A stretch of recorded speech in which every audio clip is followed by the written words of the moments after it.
আজ ক্রিকেট মাঠে ব্যাট বলের লড়াইয়ের চেয়ে রাজনীতি, ভিসা আর পরিচয়ের যুদ্ধটাই যেন বড় হয়ে উঠেছে। টি-20 বিশ্বকাপ সামনে, অথচ খেলতে আসার আগেই হাটকে যাচ্ছেন তারকা ক্রিকেটাররা। পাকিস্তানি শিকড় থাকলেই ভারতের ভিসা মিলছে না। যুক্তরাষ্ট্রের পর এবার ইংল্যান্ডের দুই তারকা আদিল রশিদ ও রেহান আহমেদ বিশ্বকাপ প্রস্তুতির আগেই অনিশ্চয়তায়। ক্রিকেট কি এখন আর শুধু ক্রিকেট আছে, নাকি মাঠের বাইরে শুরু হয়ে গেছে সবচেয়ে কঠিন ম্যাচ? চলুন জেনে নেই বিস্তারিত।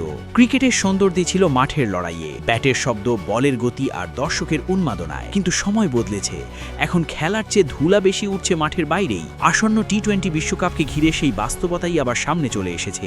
বিশ্বকাপের আয়োজক দেশ ভারত, কিন্তু ভারতীয় ভিসা পেতেই হিমশিম খেতে হচ্ছে একাধিক দেশের ক্রিকেটারদের। এরই মধ্যে জানা গেছে যুক্তরাষ্ট্র দলের 4 ক্রিকেটার ভারতের ভিসা পাননি। সেই খবর ক্রিকেট বিশ্বে আলোড়ন তুলেছিল। এবার সেই তালিকায় যোগ হলো ইংল্যান্ডের দুই পরিচিত নাম, আদিল রশিদ ও রেহান আহমেদ। এই দুই স্পিনার ভারতের ভিসা না পাওয়ায় বিশ্বকাপের আগে ইংল্যান্ডের প্রস্তুতি ম্যাচগুলো নিয়েই তৈরি হয়েছে অনিশ্চয়তা। ক্রিকেটের প্রস্তুতি হিসেবে শ্রীলঙ্কার বিপক্ষে 3টি ওয়ানডে ও 3টি টি-20 ম্যাচ খেলবে ইংল্যান্ড। কিন্তু ভিসা জটিলতার কারণে ওই সিরিজে আদিল রশিদ ও রেহান আহমেদের খেলা নিয়ে প্রশ্ন দেখা দিয়েছে।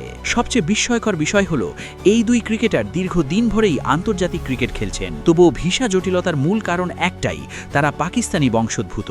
ভারতের এমন আচরণ অবশ্য নতুন নয়। 2024 সালে ইংল্যান্ড ভারত সিরিজের সময় একই সমস্যায় পড়েছিলেন ইংলিশ স্পিনার শোয়েব বাশির। প্রথম টেস্ট খেলতে ভারতে ঢুকতেই পারেননি তিনি। পরে তাকে লন্ডনে ফিরে গিয়ে নতুন করে ভিসা আবেদন করতে হয়েছিল। একই ভাগ্য বরণ করেছিলেন ইংল্যান্ডের পেসার সাকিব মাহমুদও। তাদের সবার ক্ষেত্রেই মিল ছিল এক জায়গায়, পাকিস্তানের সঙ্গে পারিবারিক বা বংশগত যোগসূত্র। এবার সেই তালিকায় যুক্ত হলেন আদিল রশিদ ও তরুণ স্পিনার রেহান আহমেদ।